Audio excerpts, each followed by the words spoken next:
ever there was any doubt in your mind that the upcoming election is about your freedom versus the left turning America into a fascist state, look no further than big tech censoring the New York Post Joe and Hunter Biden expose as proof positive that you will never know the truth if Joe Biden is elected. Now, I've been telling you for a while that the left is lying to you and trying to steal your freedom. I even wrote a book about it. But what Mark Zuckerberg's Facebook and Jack Dorsey's Twitter have done in the last 72 hours should scare the heck out of you. This is not the left trying. They are actually stealing your freedom and suppressing freedom of the press and freedom of speech. They are literally watching and monitoring your communications with others and deciding what you should and should not see and what you should and should not share.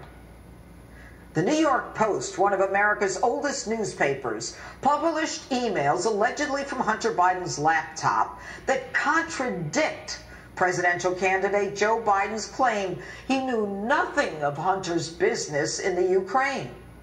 There's even a photo of Joe on a golf course with an executive from that Ukrainian company.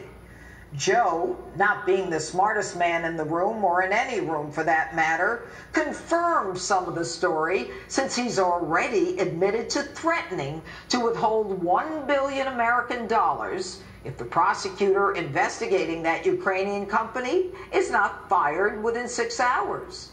Query: how is that even Joe Biden's business? But the Twitter and Facebook brown shirts made it their business to block and censor, refusing to even allow the expose to be shared on their platforms. This is not only election interference, it should be an in-kind contribution to the Biden campaign. Excuses range from lack of authoritative reporting, unreliable, to reducing the spread of misinformation. By the way, how do you know it was information? This is all that Joe Biden said. I know you'd ask it. I have no response. It's another smear campaign. It's right up your alley. They're the questions you always ask. They even use the excuse they don't share private information. Query: then how did Donald Trump's tax returns and Melania Trump's phone calls get through to your platforms? Let me see if I get this straight.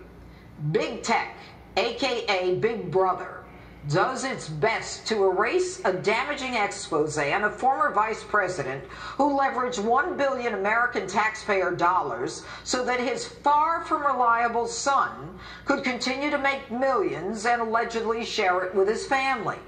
Yet for years, Twitter, Facebook, and the mainstream media were happy to share anything derogatory on our legitimately elected president. Anonymous sources, leaked reports, and unverified information are the social media rules when it comes to President Trump. Prosecutors and the FBI lying to Congress, the American people, and the FISA court in order to spy on Donald Trump and then frame him are perfectly acceptable. When Joe Biden, however, is involved in the ugliest kind of corruption, complete blackout.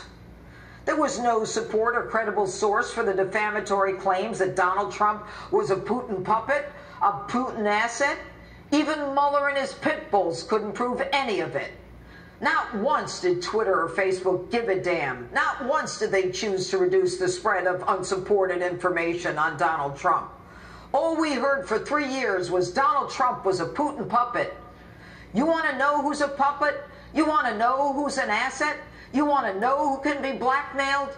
Joe Biden, the guy who says China's not the problem.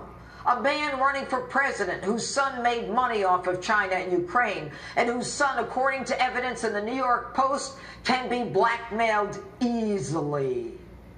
And Christopher Wray, the director of the FBI, he needs to be hauled before Congress to find out under oath why he didn't share the information from the laptop with the Department of Justice. As they impeach President Trump, this information blocked by the left could have put an end to their star chamber.